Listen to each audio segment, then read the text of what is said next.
Hanno prestato giuramento i nuovi assessori scelti dal sindaco Michele Sodano, distribuite loro le deleghe. Si è avvalso della facoltà di non rispondere l'onorevole Riccardo Gallo nell'udienza di ieri per lo scandalo CEF-Pass di Caltanissetta, ma ha presentato una memoria difensiva. Sulla crisi idrica a Raffadali interviene il sindaco Ida Cuffaro, assurdo tassare gli emigrati che ritornano a casa per il periodo estivo, e propone all'AICA delle tariffe a tempo determinato. I carabinieri di Racalmuto arrestano l'ex marito per maltrattamenti in famiglia ed estorsione. Trovati i reperti archeologici antichi nel mare di Lampedusa, operazione della Sovrintendenza del Mare e il nucleo subacquei dei carabinieri.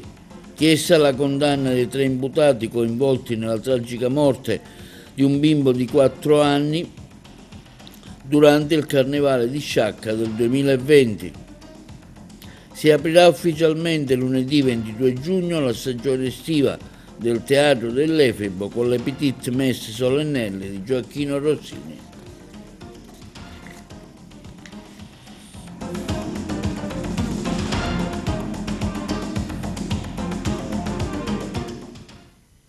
Buongiorno, benvenuti con un nuovo appuntamento di TV Notizie di oggi, mercoledì 17 giugno. Il sindaco Sodano ha presentato ieri al foyer del Teatro Pirandello gli 8 assessori che comporranno la sua giunta e ha trattenuto per sé la delega, quella del turismo, delle politiche sociali, del commercio e del bilancio e servizi. Presentato ufficialmente presso il foyer del Teatro Pirandello la nuova giunta che accompagnerà Michele Sodano nel suo nuovo cammino politico. Sodano ha nominato 8 assessori, assegnando contestualmente le varie deleghe. Ha trattenuto con sé al momento quella del bilancio, turismo, rapporti col Parco della Valle dei Templi. All'avvocato Giovanni Crossa è stato nominato vice sindaco con le deleghe degli affari legali, trasparenza, patrimonio e tributi e rapporti con il Consiglio Comunale. Maria Miccichè, in quota conto corrente, si occuperà di lavori pubblici, manutenzione urbana, edilizia privata, decoro urbano e infrastrutture. L'ingegnere informatico Dario Cipolla, sempre di controcorrente, avrà la delega all'innovazione digitale, al SUAP, alle politiche giovanili, ai sistemi informativi. L'ingegnere Giuseppe Riccobene entra in campo in quota Partito Democratico, che avrà 2 assessori. A Giuseppe Riccobene sono state affidate le deleghe di igiene e sanità pubblica, rapporti con il gestore del servizio idrico, rifiuti e servizi cimiteriali. Mentre Eleonora Sciortino, architetto, avrà la delega di urbanistica, edilizia scolastica, rigenerazione urbana e politiche per il centro storico. In quota Italia Viva, Casa Riformista e Roberta Lala, con le deleghe quella della pari opportunità, politiche per la famiglia, inclusione, immigrazione, tutela degli animali e rapporti con l'associazione e il volontariato. 5 Stelle è presente con l'insegnante Lise Torregrossa, nominata assessore con la delega all'istruzione, alla tutela delle tradizioni popolari, lo sport, i rapporti con le sezioni sportive. Quindi una figura tecnica, si tratta di Umberto Rumolo, già assessore comunale a Favara, con la giunta del Movimento 5 Stelle, laureato in scienze in economia e finanziaria, sono state affidate le deleghe della pianificazione strategica, politiche comunitarie, progettazione fondi strutturali, politiche agricole e sviluppo economico. Si parte ufficialmente, in questi giorni ho lavorato da solo, ma si lavora sempre meglio quando si è in squadra. Allora, con questa squadra confermiamo un metodo che è quello del merito, ogni assessore è maestro dell'area che andrà a governare e in questo senso si agisce con grande sinergia, con grande spirito di squadra che ci porta ad aprire una stagione di buona politica, di buona amministrazione, in cui appunto oggi io dico non presento 9 assessori, ne presento 8 perché ci siamo tenuti anche uno spazio libero perché c'è una delega molto particolare che è quella del bilancio per cui stiamo cercando un grande professionista, un top player. Io oggi presento 8 sindaci perché insieme a me ci devono essere professionisti in grado veramente di dare una forza, una spinta che questa città oggi necessita. Io in questi primi giorni ho lavorato da solo, come dicevo prima, ho già aperto un tavolo d'emergenza sui rifiuti, sull'acqua. Domani sono a Palermo con l'assessore Colliani, abbiamo cercato di mettere mani su una questione delle carte d'identità,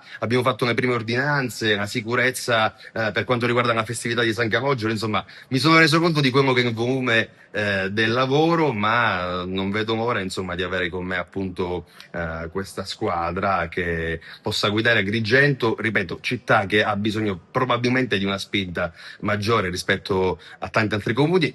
Ho osservato infatti in questi giorni qual è lo stato dell'arte, la situazione appunto della nostra capacità organizzativa. I dipendenti ci sono straordinari, a loro va il mio ringraziamento. Oggi li ho incontrati tutti al Teatro Pirandello ed è stato un momento, lo devo dire, emozionante. Adesso finalmente le figure che insieme a me potranno guidare questa città nei prossimi anni. Due domande per me, cosa si aspetta dagli assessori e se saranno assessori per 5 anni?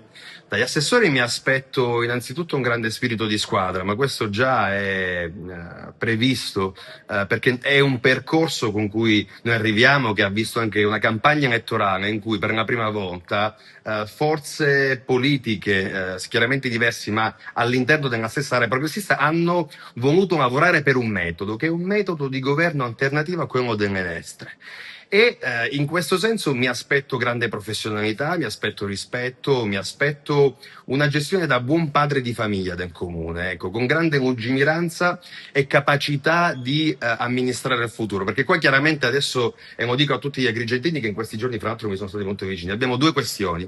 La prima è risolvere le grandi emergenze che ci ritroviamo, acqua e rifiuti in primis. La seconda è progettare la città del futuro. Già, e questo lo dico, sono riuscito a fare in modo che tutti i finanziamenti PNRR con scadenza 30 giugno non venissero persi. Abbiamo individuato anche già degli altri finanziamenti importanti, quindi so che essendo collaborato da una squadra così forte, e ve ne presenterò uno per uno, ecco, perché no? Certo, andare avanti fino ai 5 anni. Certamente, e questo già l'abbiamo detto, è un metodo di garanzia nei confronti della città, ma anche nei confronti dell'amministrazione. Ci sarà una valutazione performance ogni 6 mesi per capire appunto qual è il livello degli obiettivi raggiunti, per capire se c'è qualcosa da aggiustare, perché ripeto, è una nuova forma di politica al servizio del cittadino, per il cittadino. È rimasto in silenzio, avvalendosi della facoltà di non rispondere, il deputato regionale di Forza Italia, l'Agrigentino, Riccardo Gallo Afflitto, comparso ieri dopo un rinvio di 5 giorni davanti al GIP del Tribunale di Caltanissetta San di Bologna per l'interrogatorio preventivo nell'ambito dell'inchiesta Corte dei Miracoli. Gallo non ha risposto al GIP, ma ha depositato un'articolata nota scritta a sua firma, come ha affermato uno dei suoi legali, l'avvocato Lillo Fiorello. Si è avvalso della facoltà di non rispondere il deputato regionale di Forza Italia, l'agrigentino Riccardo Gallo Afflitto, comparso dopo l'invio di 5 giorni ieri davanti al GIP di Caltanissetta San di Bologna per l'interrogatorio preventivo nell'ambito dell'inchiesta Corte dei Miracoli, l'indagine della Procura e della Squadra Mobile di Caltanissetta su un presunto sistema di corruzione intorno all'ente di formazione CEFPAS. Il parlamentare accusato di corruzione e di essere a capo di un presunto sistema clientelare basato su favori, assunzioni e appalti, per lui pubblici ministeri, hanno chiesto la custodia cautelare in carcere. Gallo ha comunque rilasciato delle dichiarazioni spontanee, non ha risposto al GIP, ma ha depositato un'articolata nota scritta a sua firma, come affermato da uno dei suoi legali, l'avvocato Lillo Fiorello, con la quale ha spiegato i passaggi fondamentali della richiesta dal pubblico ministero, sostenendo di non avere stretto nessun accordo corruttivo.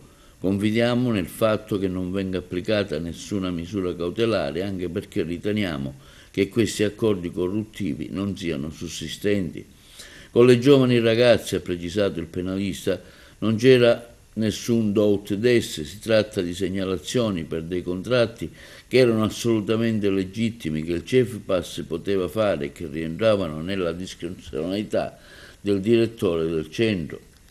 Ma con le singole persone non c'è nessun accordo, tant'è che non è pure contestata la segnalazione nel più ampio quadro di un accordo corruttivo che lo avrebbe visto legato, secondo l'accusa che noi invece contestiamo con Capo 10, per un verso e San Filippo per l'altro.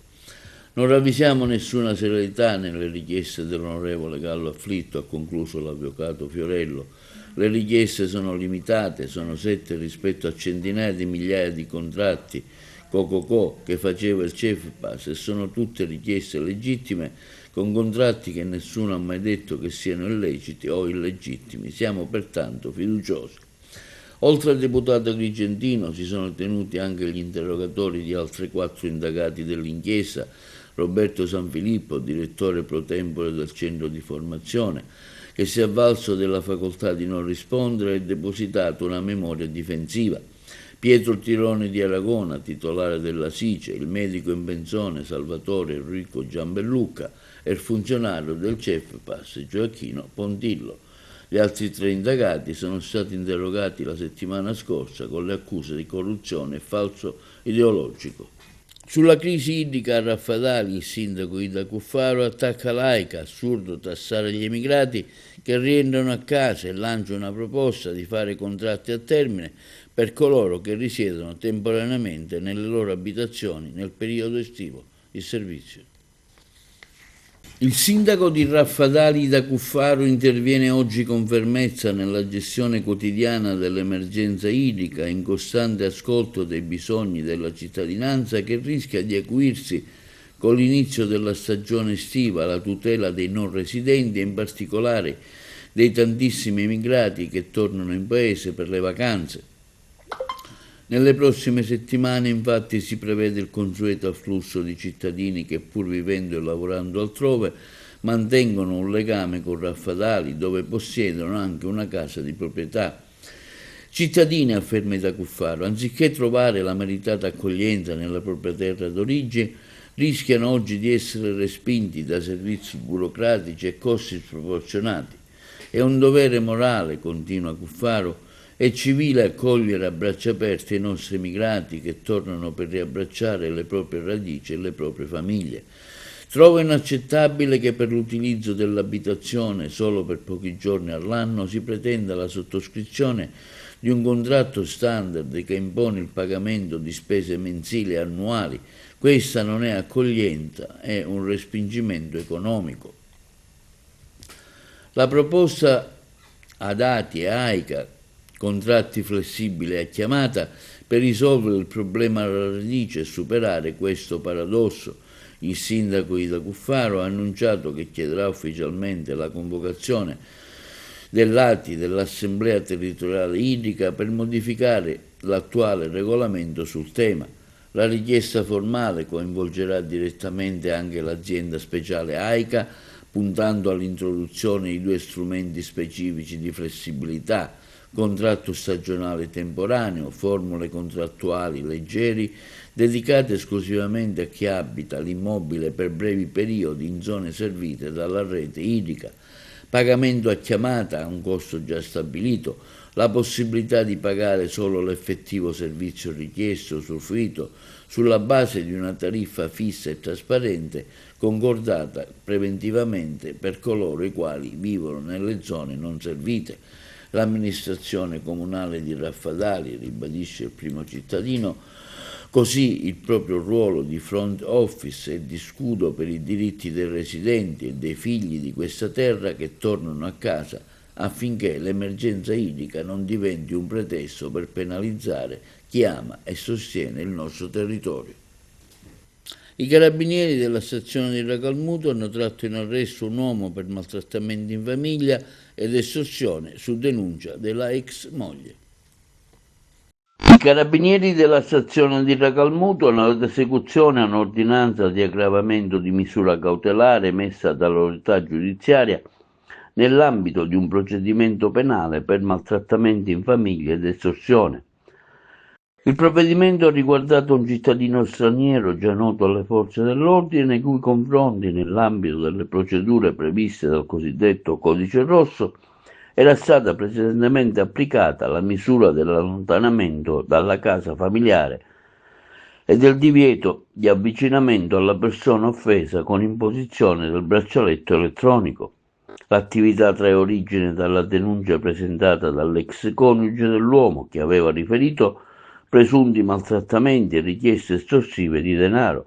Gli accertamenti svolti dai militari dell'Arma, costantemente riferiti alla Procura della Repubblica di Agrigento, hanno consentito di ricostruire il quadro indiziario posto alla base del primo provvedimento cautelare. Le successive determinazioni del GIP del Tribunale di Agrigento hanno quindi comportato l'aggravamento della misura con l'applicazione della custodia cautelare in carcere.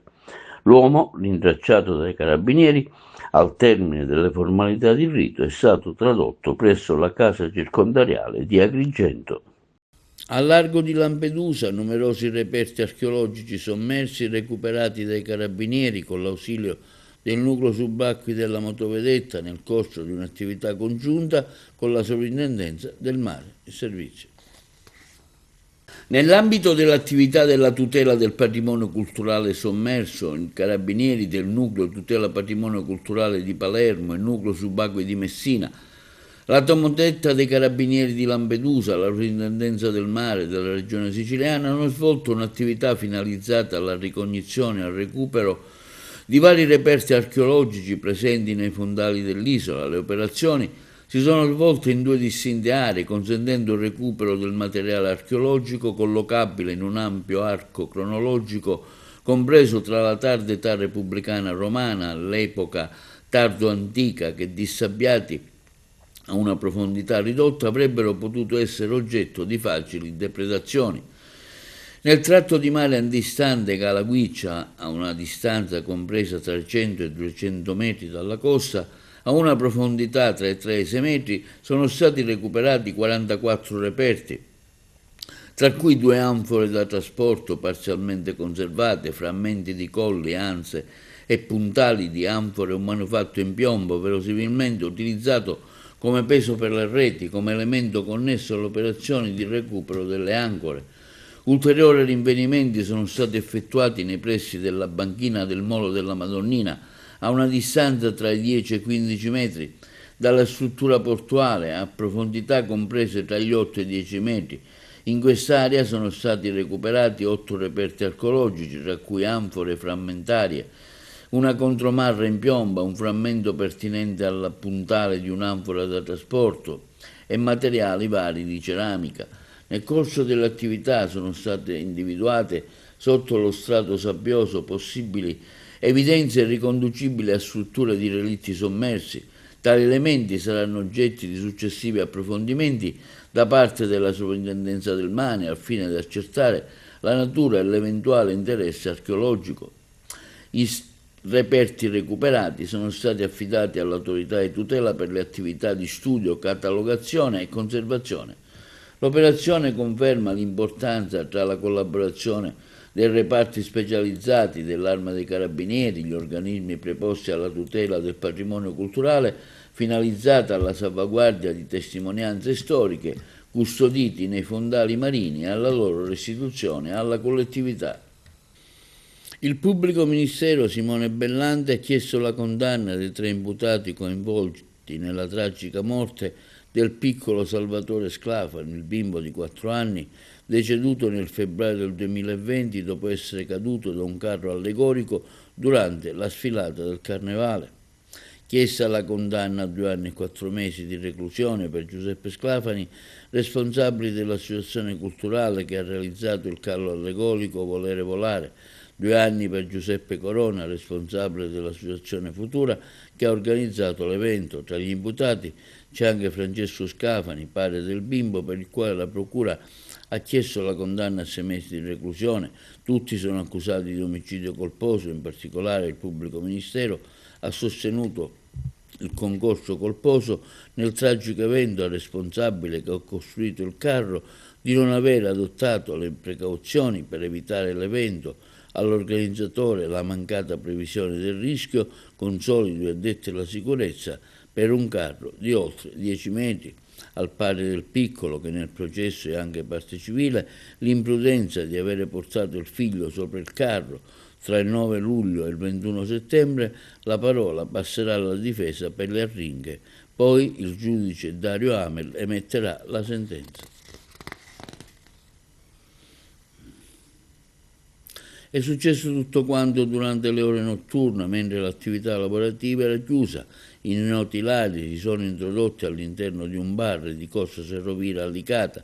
Dopo aver scassinato la porta d'ingresso, una volta dentro hanno rovistato dappertutto, dal registratore di cassa hanno sottratto circa 650 euro in banconote e monete, oltre a 2 telefoni cellulari. I malviventi con il bottino in mano si sono allontanati velocemente dalla zona. Il raid è stato scoperto dal proprietario, un commerciante di 48 anni, del posto all'orario di apertura dell'esercizio. Sul posto sono intervenuti i carabinieri della radiomobile che dopo i primi rilievi hanno avviato le indagini per identificare i responsabili. Al vaglio della zona, anche da parte dei militari, le immagini delle telecamere di videosorveglianza. Mafia, blitz a Palermo nei quartieri Acquasanta e Renella, eseguito 13 misure cautelari per associazione di stampo mafioso, estorsione, riciclaggio e scommesse clandestine. Complessivamente sono 45 gli indagati, i colleghi di Palermo.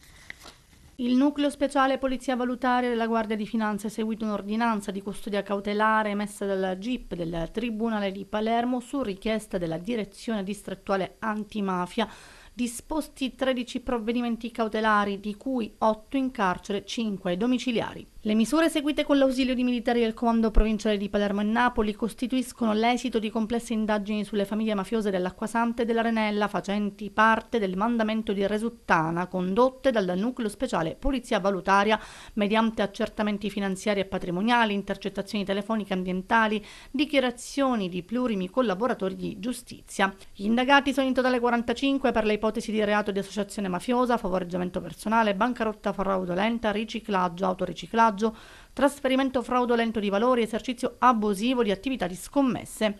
Le investigazioni hanno consentito di acquisire elementi utili a delineare gli assetti interni nelle 2 famiglie mafiose, evidenziandone l'evoluzione delle gerarchie a seguito dei diversi provvedimenti giudiziari eseguiti nel tempo, fino ad arrivare all'attuale assetto verticistico. In particolare è emerso come, anche grazie al supporto di una stabile rete di sodali e alla forza di intimidazione derivante dall'appartenenza all'associazione mafiosa, i capi di famiglia avrebbero esercitato la propria influenza sui rispettivi territori di riferimento, mantenendo la capacità di orientare le attività illecite, dirimere controversie interne o con soggetti appartenenti ad altri mandamenti e condizionare l'operatività economica e commerciale. Con riferimento alla famiglia mafiosa della Renella, l'attività di indagine ha permesso di ricostruire le modalità di imposizione mafiosa sul territorio da parte del capofamiglia, il quale, anche attraverso interazioni con altri esponenti di vertice di Cosa Nostra, avrebbe esercitato la propria influenza intervenendo nella risoluzione di controversie e sull'operatività delle attività economiche insistenti nell'area o riferibili a soggetti provenienti da altre zone del capoluogo siciliano, rilevando società fittiziamente intestate a incensurati al fine di reimpiegare i capitali illeciti. Con riferimento invece alla famiglia mafiosa dell'Acquasanta, le indagini avrebbero consentito di ricostruire l'influenza esercitata dal capofamiglia sfruttando il regime di semilibertà, con la concessione sul territorio palermitano di licenze premiali, mediante una fitta rete di sodali deputati a veicolare e demoltiplicare le direttive operative all'interno della struttura mafiosa. In tale contesto è stato documentato un sistema articolato di raccolte illegali di scommesse sportive, realizzato attraverso l'installazione di punti gioco occulti, la fissazione di quote e la ricezione delle giocate esclusivamente in contanti, con il duplice scopo di generare profitti in evasione d'imposta e riciclare proventi derivanti da altre attività delittuose. Ad Aspra, frazione di Bagheria, è stata inaugurata la Villa Quartu Savona 15, bene confiscato alla mafia e restituito alla collettività. Alla cerimonia ha partecipato anche il ministro dell'Interno Matteo Piantedosi, colleghi di Trapani.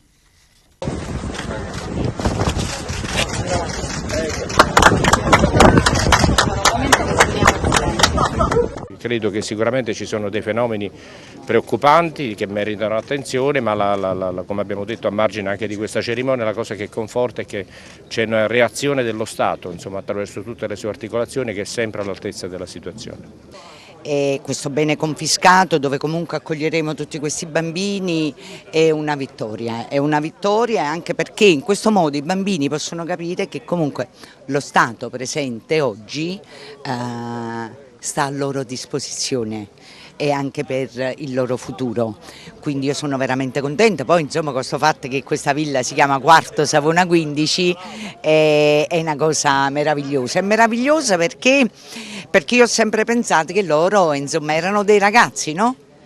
E quindi avevano deciso da che parte stare e quindi devono essere proprio un esempio per tutti questi bambini e vedere la polizia come le persone che ti stanno accanto, no? Il motto della polizia poi qual è? Esserci sempre e non è solo repressione e quindi io penso che inizieremo veramente un gran bel progetto, un gran bel viaggio, dobbiamo smetterla di essere individuali, prime donne, e dobbiamo camminare tutti assieme, solo così vinceremo contro di loro. Noi per quanto riguarda la Regione siamo orgogliosi di aver finanziato questa rimodulazione dell'immobile, restituirlo alla società e continueremo a farlo perché la Regione è chiamata a contribuire ogni volta che occorre dare un segnale, anche attraverso interventi finanziari, dare un segnale alla società. Lo Stato c'è, le istituzioni ci sono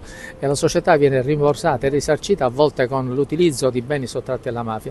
Questa è la migliore risposta. Questo era un immobile confiscato a dei mafiosi, era in uno stato insomma, di degrado, grazie alla presenza della Regione e al Ministero e grazie alla Quarto Savona 15 a Tina Montinaro l'abbiamo riqualificata, da dopodomani sarà centro estivo per le ragazze e i ragazzi, per le bambine e i bambini, soprattutto di quelle famiglie che hanno avuto problemi con la giustizia, quindi figli detenuti o comunque che fanno pena alternativa, un modo per riscattare, un modo per esserci, perché ci pensiamo noi a questi ragazzi, non ci pensano le famiglie, non quelle naturali intendo, ma quelle mafiose. Quindi un momento importante, la presenza del Ministro, la presenza del Capo della Polizia Nazionale, di tutte le autorità diciamo, presenti, anche il Presidente della Regione. Quindi siamo contenti, ma è un impegno in più che ci siamo presi davanti alla comunità perché ovviamente questa villa deve vivere e continuare a vivere indipendentemente diciamo, da noi e dal progetto.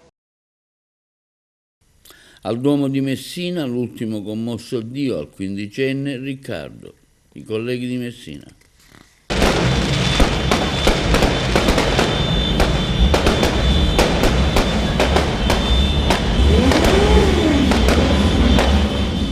Una cattedrale gremita, il silenzio rotto soltanto dalle lacrime e dai ricordi, l'abbraccio di un'intera comunità attorno a una famiglia devastata dal dolore. Si sono svolti al Duomo di Messina i funerali di Riccardo Coglitore, il quindicenne morto nei giorni scorsi in seguito al tragico incidente stradale, avvenuto nel quartiere di San Filippo della città dello Stretto. Una partecipazione intensa e composta ha accompagnato le esequie del giovane messinese. Tra i banchi della cattedrale erano presenti decine di amici, compagni di scuola, insegnanti e tanti cittadini che hanno voluto testimoniare la propria vicinanza ai genitori e ai familiari del ragazzo, colpiti da una perdita che ha profondamente segnato l'intera città. Momenti di grande commozione hanno caratterizzato la celebrazione religiosa, durante la quale il ricordo di Riccardo si è intrecciato alle preghiere e ai messaggi di affetto rivolti alla sua famiglia. Il dolore per una vita spezzata troppo presto era palpabile negli sguardi dei tanti giovani presenti, molti dei quali hanno vissuto il rito funebre con profonda partecipazione. Particolarmente toccante il momento conclusivo della cerimonia. All'uscita del feretro, una lunga fila di ragazzi e ragazze ha accompagnato simbolicamente Riccardo nel suo ultimo viaggio. Moto e biciclette hanno fatto da cornice al commiato, con il rombo dei motori e il suono dei clacson che si sono trasformati in un saluto carico di emozione e affetto. Un gesto spontaneo, nato dal desiderio degli amici di rendere omaggio a un coetaneo, la cui scomparsa ha lasciato un vuoto difficile da colmare.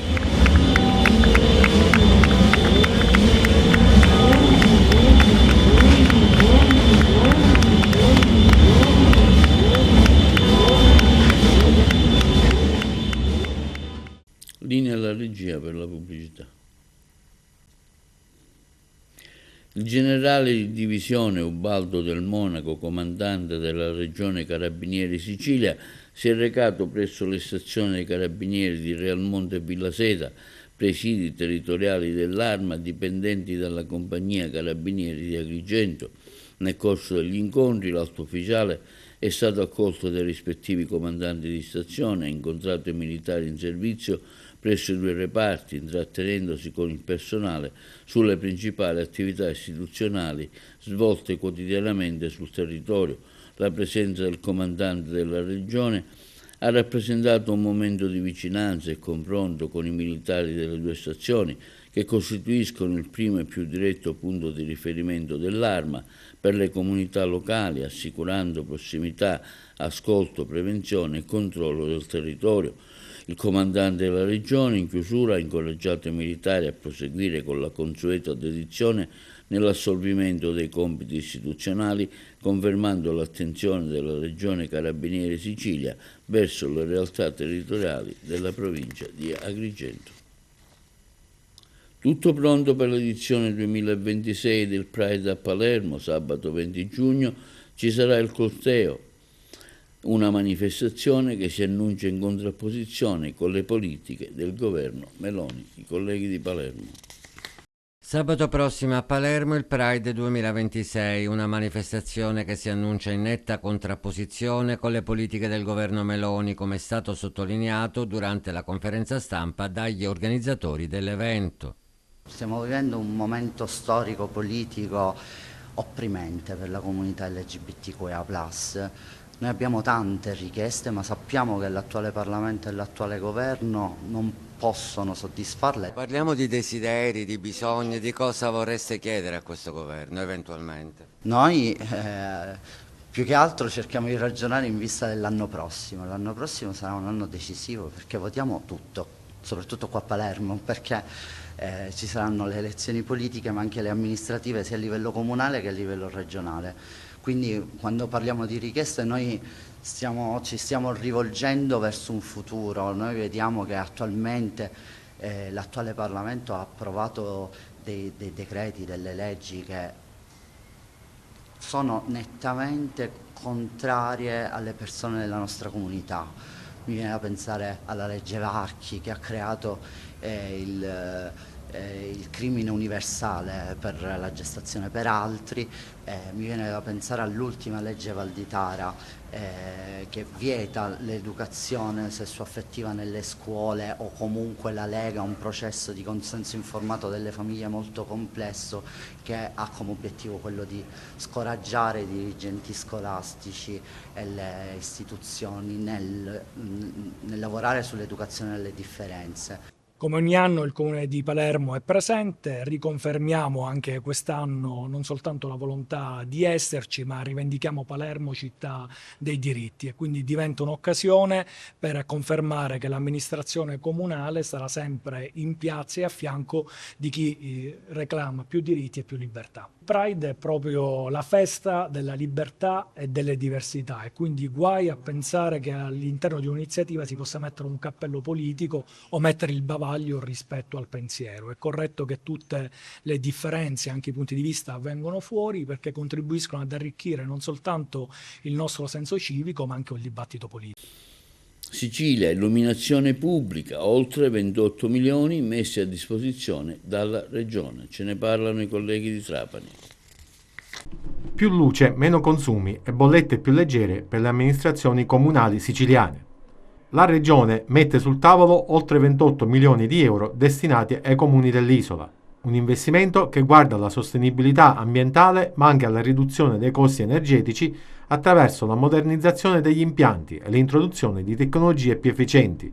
L'Assessorato regionale dell'energia e dei servizi di pubblica utilità ha approvato l'elenco delle istanze ritenute ricevibili e ammissibili nell'ambito dell'avviso pubblico finanziato con le risorse del programma FERS Sicilia 2021-2027. Passando tutti gli step, questi contributi consentiranno agli enti locali di intervenire sulle proprie reti di illuminazione pubblica attraverso formule di partenariato pubblico e privato. La risposta dei comuni è stata significativa, Le richieste presentate superano infatti la disponibilità finanziaria prevista dal bando. Tra i comuni che potranno accedere anche comuni della provincia di Trapani, nel nostro territorio. Infatti, risultano ammissibili le proposte presentate dai comuni di Campobello di Mazara e Custonaci, due realtà che puntano a rinnovare gli impianti esistenti per renderli più efficienti e sostenibili, riducendo sprechi e costi di gestione. L'obiettivo è quello di sostituire le vecchie infrastrutture con sistemi di nuova generazione, capaci di garantire un minore impatto energetico e una migliore qualità dell'illuminazione urbana. Interventi che possono tradursi non soltanto in un risparmio economico per le casse comunali, ma anche una maggiore sicurezza delle aree pubbliche e un contributo concreto alla riduzione delle emissioni. La Regione guarda adesso alla fase successiva. Infatti, entro i prossimi 60 giorni dovrebbero concludersi le verifiche tecniche necessarie per definire la graduatoria definitiva. Non si esclude inoltre un incremento delle risorse disponibili, considerato che il valore delle richieste supera la dotazione iniziale. Così il governo regionale valuterà la possibilità di reperire ulteriori fondi per consentire il finanziamento di tutti i progetti ritenuti ammissibili. L'iniziativa rappresenta uno dei primi tasselli della nuova programmazione comunitaria e punta a trasformare l'illuminazione pubblica in uno strumento di innovazione e risparmio energetico, una sfida che coinvolge direttamente i territori e che potrebbe portare benefici concreti a numerose comunità siciliane. Ora si attende l'ultimo via libera per avviare i propri interventi. L'Università di Palermo, protagonista salina del premio Troisi, con la didattica innovativa, il cinema e contaminazione. I colleghi di Palermo. L'Università di Palermo, uno dei mega atenei italiani e secondo a livello nazionale per l'attivazione di nuovi corsi di laurea, è stata protagonista del 15ennale del Mare Festival Premio Massimo Troisi a Salina, con un focus dedicato alla didattica innovativa. Abbiamo portato UNIPA, la realtà di UNIPA, che è l'Università di Palermo e che nel momento attuale vuole, oltre che assolvere alle sue missioni tradizionali, che sono quelle della didattica e della ricerca, interfacciarsi con il territorio nella maniera più viva, nella maniera più interessante, anche perché l'Università di Palermo sta portando avanti un dialogo con il territorio nella consapevolezza che se la ricerca e l'istruzione restano confinate all'interno dell'università, la conoscenza diventa sterile, la conoscenza acquista valore. Se viene invece investita da contaminazione, da comunicazione, quindi se può realizzare valore sul territorio. Ed ecco che, il nostro rapporto con i ragazzi, con i nostri studenti, la responsabilità è non solo di dare loro contenuti e saperi, ma introdurli al mondo del lavoro, quindi i rapporti con le imprese. Ed ecco che il nostro rapporto col territorio è farci conoscere. Allora, un festival come il Mare Festival di Salina, alla sua 15ª edizione in uno dei posti più belli del mondo, fatto di cinema. Il cinema è assolutamente interdisciplinare, è fatto di musica, è fatto di luce, è fatto di narrativa. L'università un po' ha lo stesso ruolo, quindi un sapere interdisciplinare che si collega e che crea dialogo. Credo che questo sia il valore della università che partecipa a un festival, che partecipa in maniera attiva e quindi in qualche modo lo fa suo e scambia rapporti, dialoga con chi c'è e si arricchisce sempre per comunicare poi a sua volta ai nostri utenti principali, che sono gli studenti, ma non solo, a tutta la città di Palermo. L'Università di Palermo è una grande università, 46.000 studenti, 160 corsi di laurea, 3 poli decentrati, Agrigento, Caltanissetta e Trapani, e quindi è un punto di riferimento per la Sicilia occidentale. Didattica innovativa significa non soltanto dare contenuti nuovi o in modo nuovo, ma significa ripristinare il valore profondo dell'insegnamento nella relazione che si instaura tra chi impara e chi insegna. E proprio nei riguardi di chi insegna, dei nostri docenti, con l'Università di Palermo stiamo mettendo in campo una serie di azioni che portano a riscoprire la potenzialità della professionalità docente. Vediamo adesso gli auguri del Vescovo Raspandi ai maturandi in vista dell'inizio degli esami previsto per la giornata di domani. Buongiorno cari maturandi. Voi avete tante attese ovviamente ed è giusto perché siete giovani e guardate al futuro, ma anche noi meno giovani abbiamo tante attese nei vostri confronti. Ci aspettiamo che voi siete in grado di costruire un mondo più bello, più giusto, più sano, più fraterno di quello che noi vi stiamo mettendo nelle mani e vi stiamo consegnando. Naturalmente non solo auguri per i vostri esami, per il vostro futuro, per le scelte universitarie che farete o di lavoro, ma soprattutto auguri per l'impegno che mettete nella vita, nel vivere la vita e darvi, offrire i vostri talenti a tutti quelli che incontrerete nel percorso futuro. Tanti saluti e auguri. Sarà la Petite Messe solennelle di Gioacchino Rossini ad alzare ufficialmente il sipario sulla stagione 2026 del Teatro dell'Efebo ad Agrigento, nel suggestivo scenario del Giardino Botanico del Libero Consorzio Comunale. L'evento si svolgerà lunedì prossimo 22 giugno con inizio alle 20:30. Sarà la Petite Messe solennelle di Gioacchino Rossini ad alzare ufficialmente il sipario sulla stagione 2026 del Teatro dell'Efebo nel successivo scenario del Giardino Botanico del Libero Consorzio Comunale di Agrigento. L'evento si svolgerà lunedì prossimo 22 giugno con inizio alle 20:30 in uno dei luoghi più belli della città dove natura, storia e cultura si incontrano per dare vita a un'esperienza artistica di grande intensità emotiva. La celebre composizione rossiniana verrà eseguita nella versione originale per soli coro, 2 pianoforti e armonium, con la partecipazione di Katia Lardio soprano, Lorena Scarlata contralto, Samuele Di Leo tenore, Salvatore Grigoli basso, Elia Tagliavia primo pianoforte, Riccardo Scilipoti secondo pianoforte e Andrea Gallina armonium. Sul podio il maestro Alessandra Pipitone alla guida del coro Scarlatti. L'ingresso sarà gratuito a conferma della volontà del Libero Consorzio di Agrigento di rendere la cultura accessibile e partecipata, offrendo ai cittadini e visitatori un'occasione unica per vivere la grande musica in un contesto di straordinaria bellezza paesaggistica. Aprire la stagione 2026 del Teatro dell'Efebo con l'opera di Rossini, ha dichiarato il presidente del Libero Consorzio Giuseppe Pendolino, significa ribadire il valore centrale della cultura e delle arti nella crescita civile di una comunità.